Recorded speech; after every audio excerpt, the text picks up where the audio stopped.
오늘 본문 말씀은 에스겔서 47장 3절 그리고 4절 5절 말씀입니다. 다 같이 한 목소리로 봉독하겠습니다.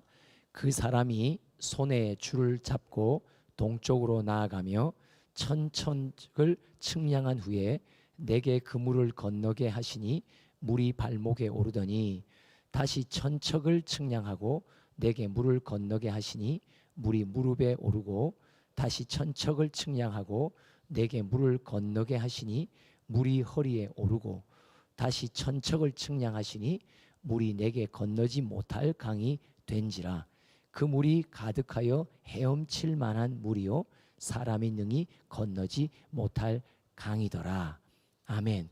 오늘 이 구절을 보면 성소에서 흘러나오는 물이 나오는데 그 물이 에스겔에게 처음에는 발목에 닿는다 그래요. 그리고 4절에는 무릎에 오고요. 또 4절 후반부에는 허리에 차오르고 그 다음에 5절에는 그가 헤엄칠 만한 물로 넘친다는 말이 나옵니다. 이 말은 에스겔 한 일꾼이 하나님에 의해서 성장되는 모습을 말해요. 성서에 흘러나오는 물, 바로 성령의 생수죠. 말씀이죠. 이게 자기 무릎에 있다가 또 발목에 있다가 무릎으로, 무릎에 있다가 허리로, 허리에서 자기 온몸이 잠기는 충만함에 이르는 성장의 모습을 보여주고 있습니다. 이렇게 우리가 한 일꾼 한 일꾼이 성령의 충만함과 말씀의 충만함으로 성장하면 어떤 열매가 일어나냐면 한번 그 열매를 볼까요? 8절부터 한번 읽어봅시다. 시작. 그가 내게 이르시되 이 물이 동쪽으로 향하여 흘러 아라바로 내려가서 바다에 이르리니 이 흘러내리는 물로 그 바다의 물이 되살아나리라. 이 강물이 이르는 곳마다 번성하는 모든 생물이 살고 또 고기가 심히 많으리니 이 물이 흘러 들어가므로 바닷물이 되살아나겠고 이 강이 이르는 각처의 모든 것이 살 것이며, 이 지금 계속 강조되는 거듭되는 동사가 뭐죠? 되살아난다고 말해요. 심히 번성한다고 말하고 고기와 생물이 살고 심히 많게 된다고 말해요.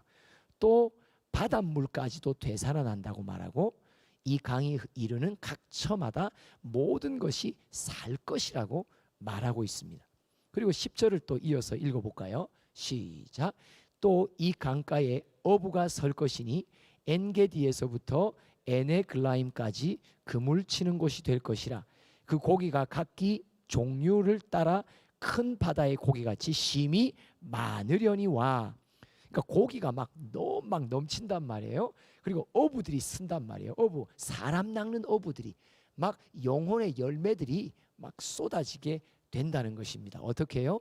내 삶의, 내 신앙의 성장이 무르익어 처음에는 발목에 있던 내 신앙이 헤엄칠 만한 강, 성령의 충만함으로 하나님의 통치가 온전히 내게 임하면 되살아나고 심히 번성하고 심히 많고 또 모든 영혼들이 살게 될 것이다. 어부가 설 것이다. 그리고 큰 고기를 잡아들이는 놀라운 열매를 얻게 될 것이다. 11절 계속 이어서 읽어봅시다. 시작. 그 짐벌과 갯벌은 되살아나지 못하고 소금 땅이 될 것이며. 막 살아나는 역사가 왕성하게 일어나는 와중에도 살아나지 못하는 영혼들도 있을 것이다. 이 하나님이 하시는 말씀이에요.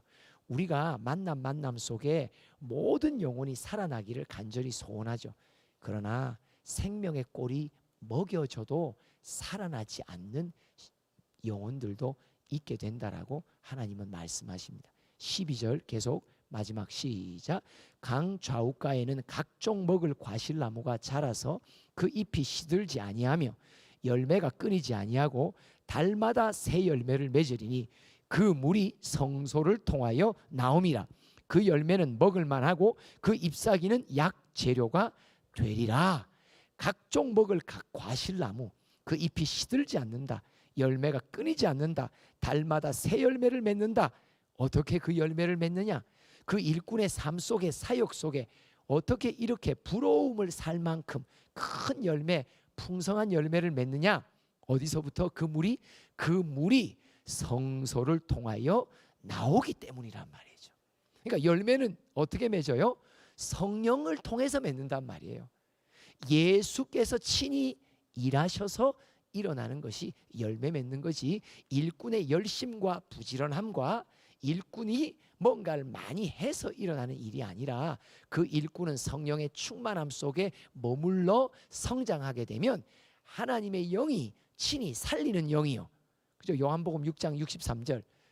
살리는 것은 영이니 육은 무익하니라. 내 입에서 나오는 말이 영이요 생명이라고 말씀하십니다. 예수의 말씀을 대언할 수 있는, 그리고 통로가 되며 그 통로를 통해서 놀라운 열매가 풍성하게 맺게 될 것이라고 말씀하십니다.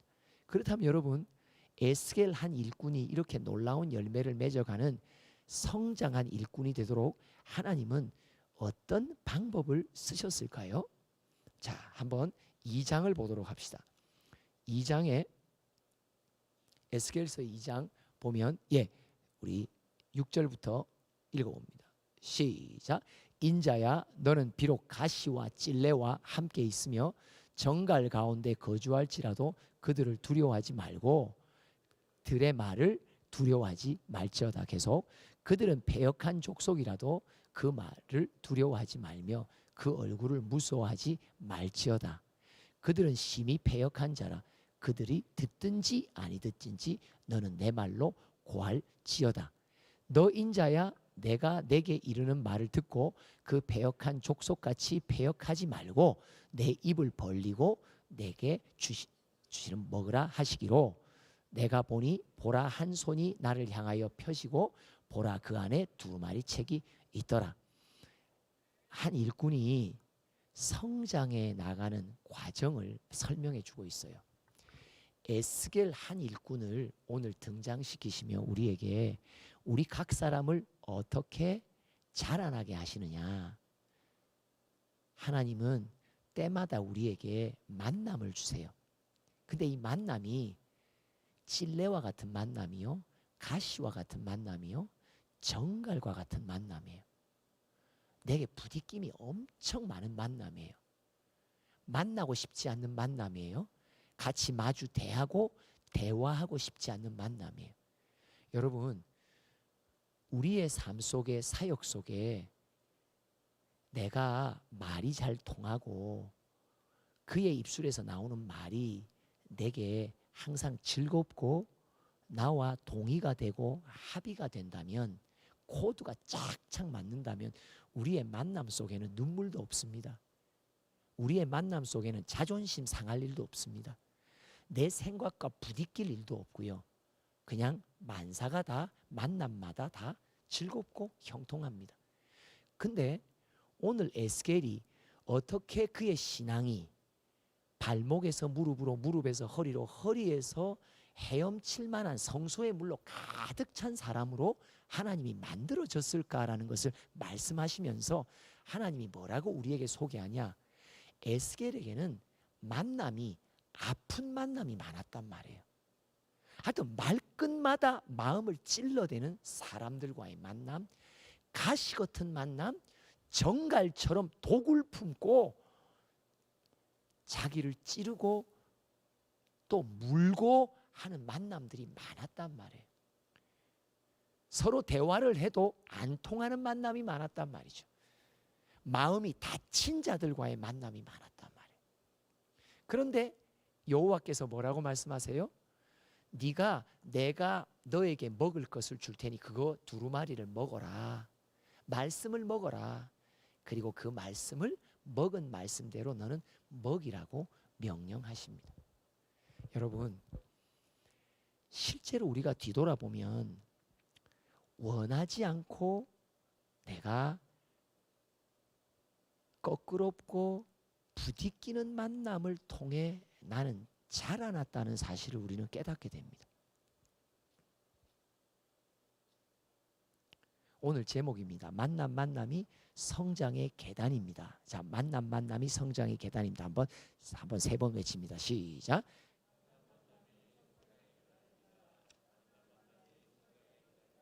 만남이 성장의 계단입니다. 결혼 생활도 마찬가지잖아요. 참 내가 좋아하고 사랑해서 인생을 함께 동반하자고 결정했지만 야, 이 만남만큼 어려운 만남이 없잖아요. 사랑의 관계 속에 태어난 자녀지만 많은 것들을 희생하고 그 아이를 위해서 내가 참 손해도 보고 내 건강을 드리고 내 시간을 투자하여 많은 사랑을 쏟아 한 아이, 두 아이가 성장하잖아요.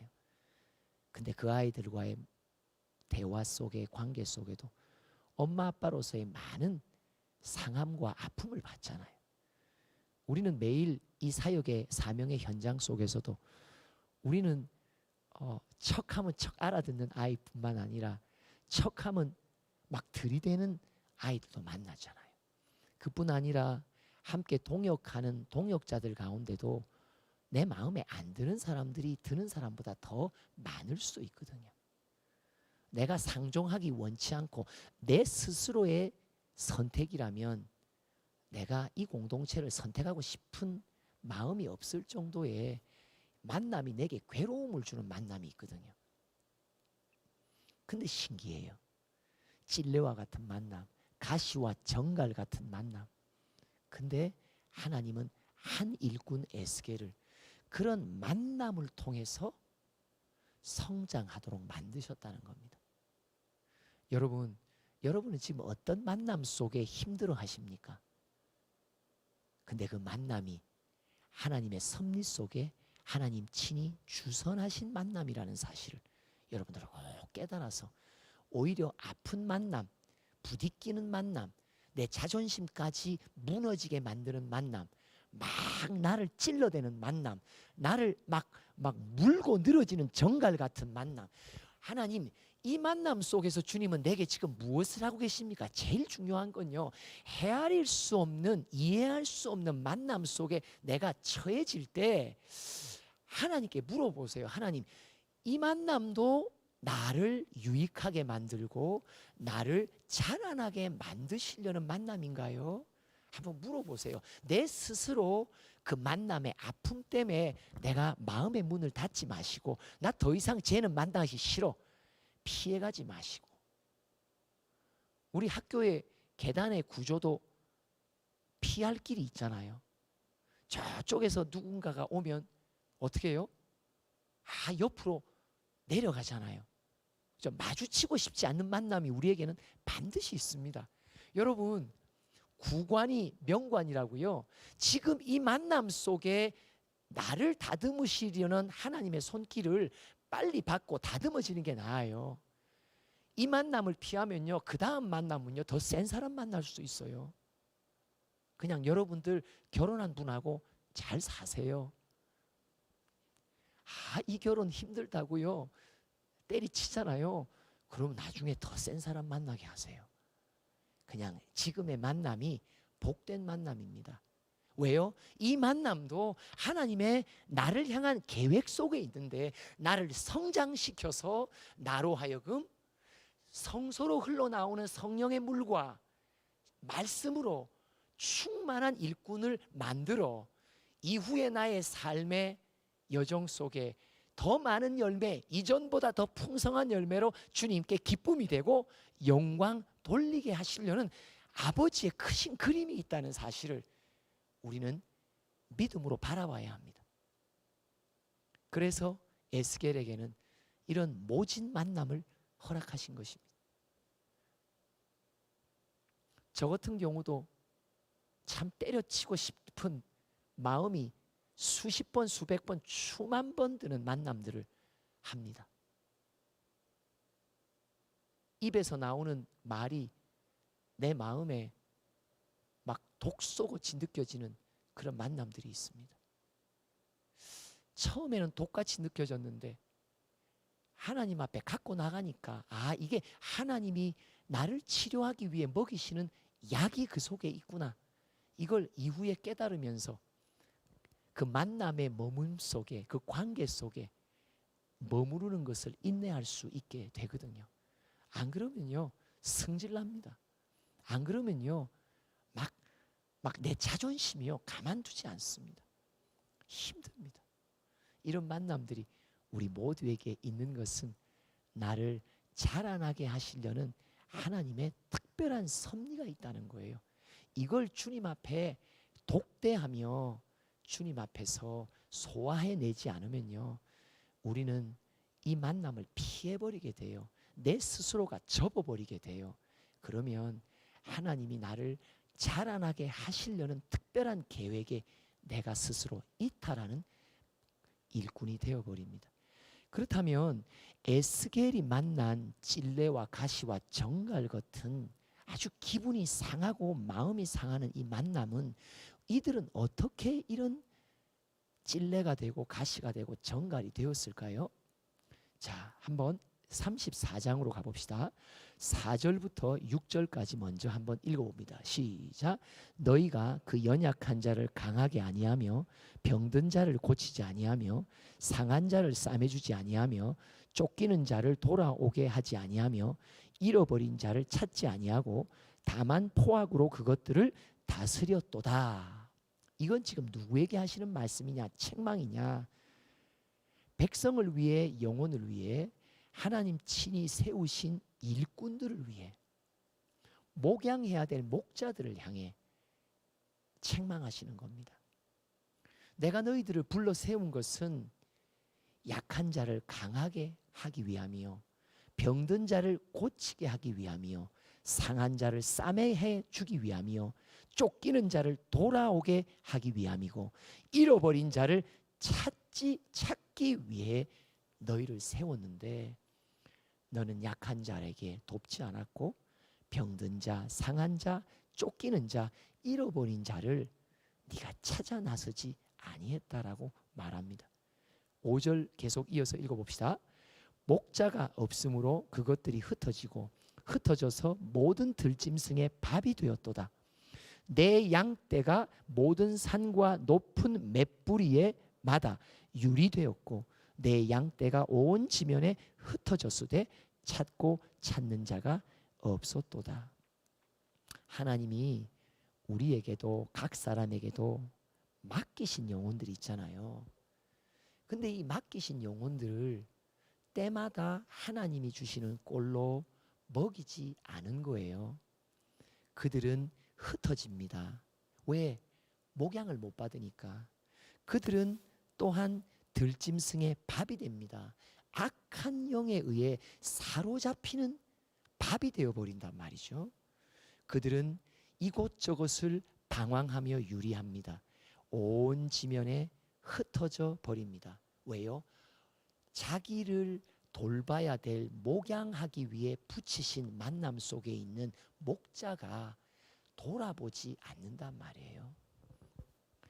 여러분, 우리하고의 만남 속에 있는 사람, 아이들이 왜 내게 관계 속에서 찔레와 가시와 전갈이 되었을까요? 이전에 이들을 돌봐줘야 될 교사들, 목양자들, 이 영혼들을 잘 사랑으로 먹여야 될 엄마와 아빠 속에서 제대로 된 양육을 받지 못했기에 그들의 마음밭에는 가시가 돋쳐 있고 찔레가 나 있고 전갈같이 누구든지 자기를 대하면 물어 뜯으려고 하는 이런 패역함이 그들의 마음속에 자라나게 됐다는 것을 말합니다. 에스겔의 사역 속에 이런 다양한 아픈 만남을 하게 된 이 백성들이 어떻게 이런 사들이 되었을까? 어떻게 이렇게까지 패역한 자들이 되었을까? 하나님이 설명하시는데, 에스겔아, 이들에게 내가 보낸 붙인 목자들이 그들이 제대로 그 영혼들을 돌보지 않았단다. 에스겔이 깨달은 거예요. 자기는 이 만남 속에 내 자존심 상하고 내 마음이 아프고 내 마음이 찔림을 받는 것 때문에, 야, 별 아이가 다 있네, 별 백성이 다 있네, 아마 원망도 하고 그들에 대한 불평이 있었겠죠. 얼마나 많이 눈물을 흘렸을까요? 만남 속에 얻는 그 아픔이 얼마나 컸으면요. 근데 하나님이 깨우쳐 주시는 거예요. 내가 너에게 붙이는 영혼들이 왜 너에게는 버겁게 된 줄 아냐고. 그들이 이전에 내가 만나게 했고 내가 붙여줬던 목자들이 이 아이를 제대로 돌보지 못했어. 그 아이의 아픔을, 그 아이의 눈물을, 그 아이의 슬픔을 씻어주지 못했어. 그 아이의 엄마 아빠는 도리어 그 아이에게 상처만 주고, 지금의 찔레와 가시가 어떻게 생긴 줄 아냐? 그 부모의 양육 속에 너무 많은 독을 먹었어. 그래서 그 아픔이 많단다. 그걸 깨우쳐 주시는 거예요.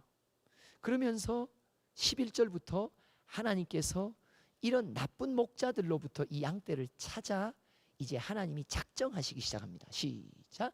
주 여호와께서 이같이 말씀하셨느니라.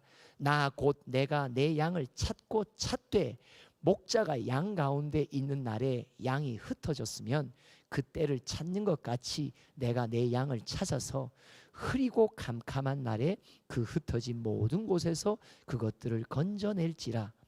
내가 그것들을 만민 가운데서 끌어내며 여러 백성 가운데서 모아 그 본토로 데리고 가서 이스라엘 산 위에와 시냇가에와 그 땅 모든 거주지에서 먹이되 좋은 꼴로 먹이고 그 우리를 이스라엘 높은 산에 두리니 그것들이 그곳에 있는 좋은 우리에 누워 있으며 이스라엘 산에서 살찐 꼴을 먹으리라. 내가 친히 내 양의 목자가 되어 그것들을 누워 있게 할지라. 주 여호와의 말씀이시니라. 하나님이 이전에 누군가에게 맡겼는데 이 목자가 제대로 양떼를 돌보지 않은 거예요. 제대로 돌보지 않았다는 무슨 말일까요? 하나님이 예비하신 꼴로 먹이지 않았다는 거예요. 마태복음 24장에 보면 하나님은 각 일꾼에게 하나님의 집에 있는 사람, 즉 양떼를 붙이시죠. 양떼를 붙이실 때는 꼭 그 양을 먹을 거리도 함께 주세요. 나보고 먹이라 하지 않으시고요. 내가 내 양을 먹일 꼴을 줄 테니 너는 내가 너에게 준 꼴로 먹이라고 하세요. 그래서 에스겔에게도 이 패역한 아픔의 만남의 대상을 만나도 먼저 뭐부터 먹으라 해요? 네가 먼저 내가 주는 두루마리를 먼저 먹으라고 말씀하세요. 그래서 하나님의 말씀을 먹는데 주의 일꾼들은 말씀을 먹을 때 내 영혼의 양식도 주시지만 내게 붙이신 영혼들을 먹일 양식도 같이 주세요. 근데 나부터 먼저 먹는 거예요. 나부터 먹는 거예요. 그리고 이걸 먹고 어떤 때에 주님께서 만나게 하시면 알아차리는 거예요. 며칠 전에 아니면 오늘 아침에 내게 먹이신 이 꼴은 이 만남을 위해 내게 예비하신 꼴이었구나 하고, 요한복음 14장 26절에 나와 있는 대로 보혜사 성령이 때마다 일마다 만남 속에 내게 예수님의 가르침과 말씀을 생각나게 하고 기억나게 해주세요. 그러니까 많이 먹여주세요 먼저. 그래서 우리 일꾼들이 복 받는 건 뭐냐니까 나와의 만남 속에 있거나 있을 영혼을 위한 양식까지도 우리에게 주시기 때문에 우리는 배가 부르게 먹게 되게 됩니다. 이게 일꾼이 얻는 복이에요. 복의 통로로서 하나님의 말씀을 먹여야 될 통로된 자들이 갖는 복이에요. 내 양식뿐만 아니라 누군가를 먹일 양식까지도 주님은 우리에게 꼬박꼬박 챙겨서 먹이세요. 그러니까 지금 하나님이 내가 세운 목자들을 책망하시는데 이 책망의 어떤 면으로 의도는 뭐냐? 그들이 내 꼴을 먹이지 않았다는 거죠. 그러니까 양들이 영양실조에 걸리는 거예요. 세상에 아무 그럴듯한 지식과 통찰을 먹여도 영혼은 방황합니다. 공허합니다. 영혼을 가진 존재인 우리는 영혼의 양식은, 하늘의 양식을 먹지 않으면 영혼은 배부르지 못합니다. 고린도전서 3장쯤인가요? 그래서 사도 바울이 뭐라고 말합니까? 나는 아름다운 말로 너희에게 먹이지 않았다고. 나는 세상의 지혜로 나는 너희를 먹이지 않았다고. 나는 오직 하나님의 말씀인 그리스도의 복음을 너희에게 전했다고. 여러분, 우리가 주님의 부름받은 목자잖아요. 양떼들을 붙이시잖아요. 항상 하나님은 넉넉하게 먹일 수 있는 말씀의 꼴을 우리에게 먼저 먹이십니다. 그 꼴이 내 마음밭에 풍성하게 자리 잡고 있으면 때가 되어 만날 때에 성령이 그 양식 가운데 무언가를 끄집어내 주세요. 그리고 그 양식을 이 아이에게 저 아이에게 골고루 먹이게 하십니다. 이게 바로 하나님이 주시는 좋은 꼴이요, 영혼을 살찌게 하는 꼴입니다. 에스겔에게 이 34장을 말씀하시며 참 내가 마음이 아프단다. 내가 내 양떼를 이런저런 목자들에게 맡겼지만 그들은 제대로 내 양을 먹이지 못했단다. 그래서 내 양은 오히려 악한 영의 밥이 되어 지금 혼돈과 흑암과 어둠 속에 영혼이 말라가고 있단다.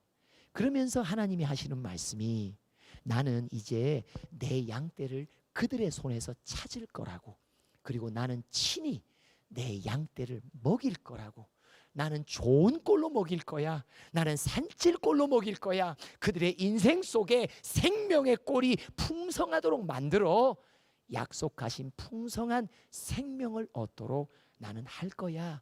이렇게 말씀을 해주신단 말이에요. 그러니까 깨닫는단 말이에요, 에스겔이. 그러니까 나타나는 말이 이게 말씀이 37장에 그래서 이르는 거예요. 우리 37장 1절부터 또 읽어봅시다. 시작. 여호와께서 권능으로 내게 임재하시고 그의 영으로 나를 데리고 가서 골짜기 가운데 두셨는데 거기 뼈가 가득하더라. 나를 그 뼈 사방으로 지나가게 하시기로 본즉 그 골짜기의 지면에 뼈가 심이 많고 아주 말랐더라. 그가 내게 이르시되 인자야 이 뼈들이 능히 살 수 있겠느냐 하시기로 내가 대답하되 주 여호와여 주께서 아시나이다. 아멘. 목자들을 붙였건만 목자들을 통해 하늘의 꼴을 먹지 못한 마른 뼈가 된 수많은 영혼들. 나는 자초지종도 모르고 그 영혼들 한 사람 한 사람을 만났는데 그들은 내게 찔레와 같고 가시와 같고 전갈과 같고 말씀을 전파해도 선포해도 패역한 심령으로 문을 닫고 있었던 백성들.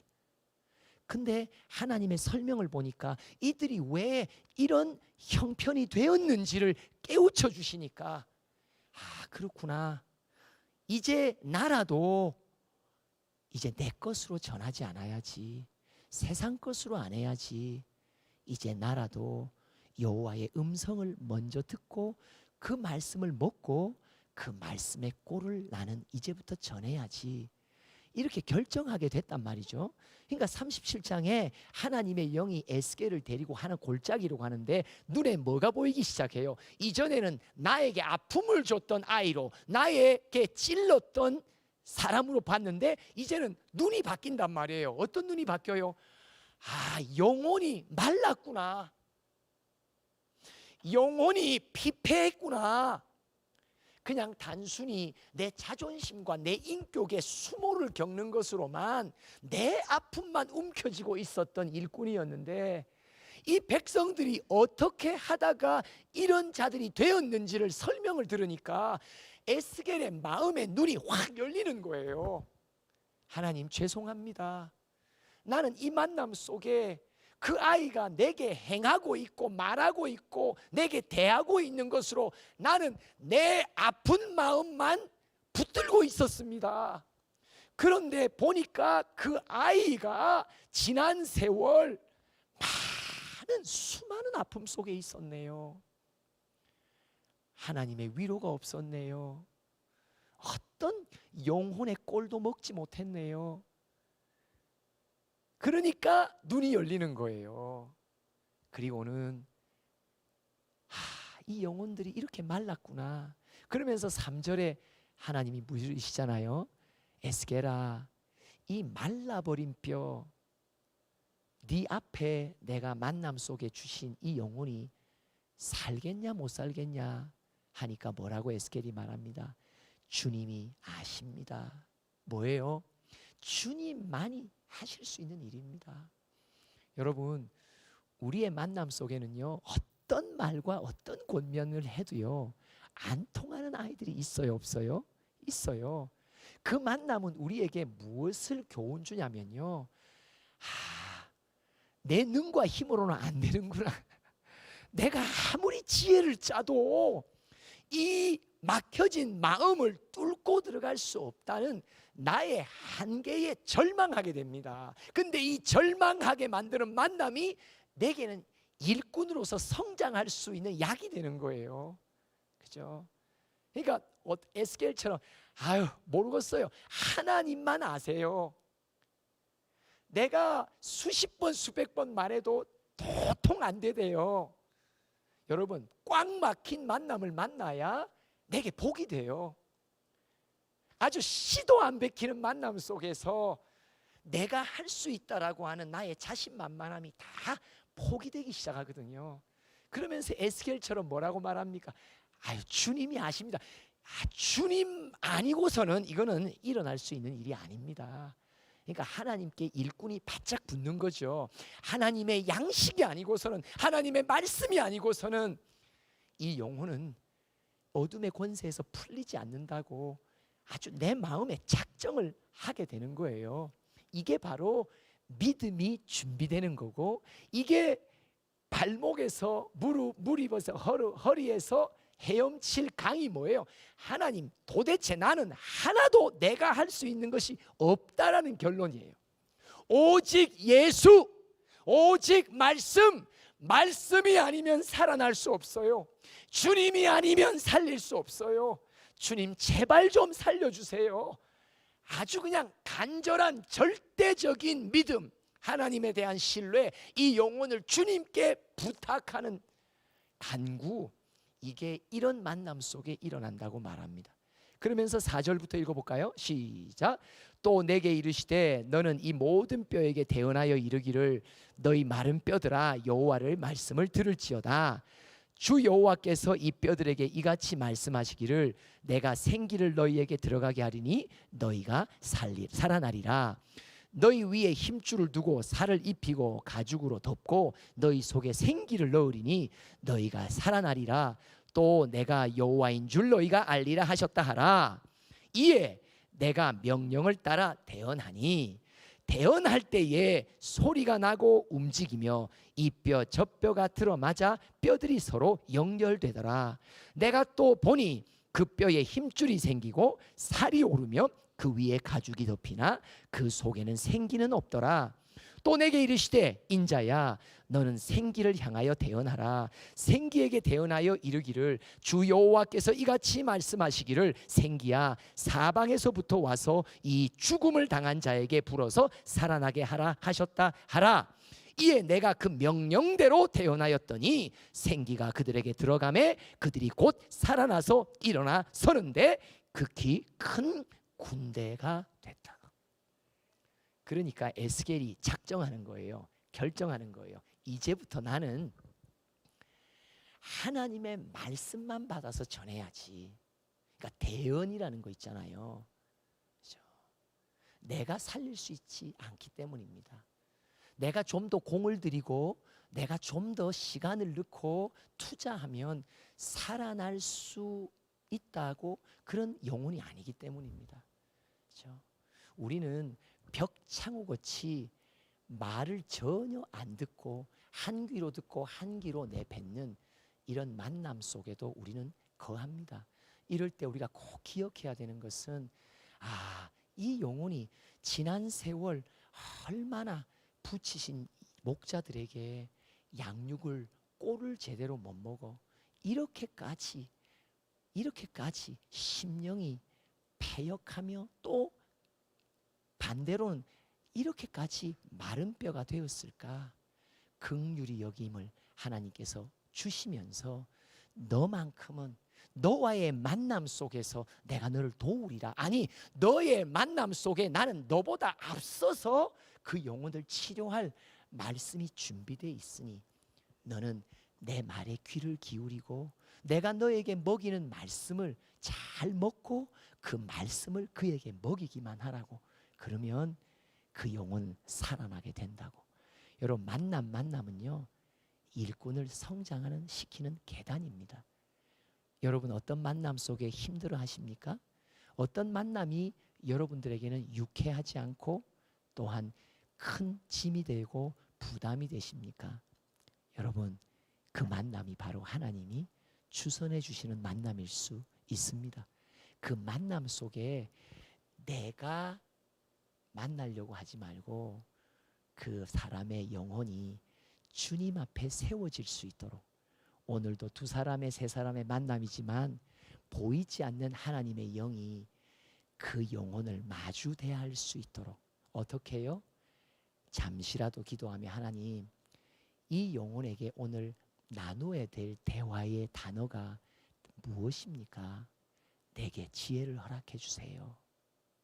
그러면 하나님의 말씀을 주면 이 영혼은 눈에 보이지 않지만 지금 누구 앞에 쓰게 된 거예요?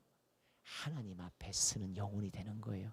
그리고 하나님의 고치심과 치료와 회복의 역사가 그 영혼 속에 들어가기 시작합니다. 어려운 만남일수록 나를 성장시키는 계단이 됩니다. 그런 힘겨운 만남을 버겁지만 더 하나님께 매달리고 하나님의 것으로 하도록 하시려고 내 가르침의 습관, 내 양육의 습관에 내가 내 능력, 내 힘 이것을 빼고 하나님의 신으로 하게 하시려고 나를 이렇게 막 아주 센 만남을 주셨구나 기억하시며 더 주님 앞에 나아가 지혜를 얻고 나를 성장시키는 그분의 계획 속에 발목에서 무릎으로, 무릎에서 허리로, 허리에서 은혜의 강으로 충만히 하나님이 마음껏 사용하실 만한 일꾼으로 자라나는 귀한 만남이 되시기를 기원합니다. 기도합시다. 하나님, 만남 속에 어려워하고 힘겨워하는 저희들입니다. 왜 이런 만남을 하필 나에게 주셨나고 사실 마음속에 원망도 합니다. 그러나 주님, 이 만남이 나를 주님의 온전한 일꾼으로 만드시는 하나님의 섭리와 계획이 있구나. 주님 앞에 더 나아가 매달리며 인내하며 열매 맺으며 회복될 때까지 잘 견딜 수 있는 우리 모두가 되어 주님 앞에 영광 돌리는 복음의 통로 되도록 축복하여 주시옵소서. 예수님의 이름으로 기도합니다. 아멘.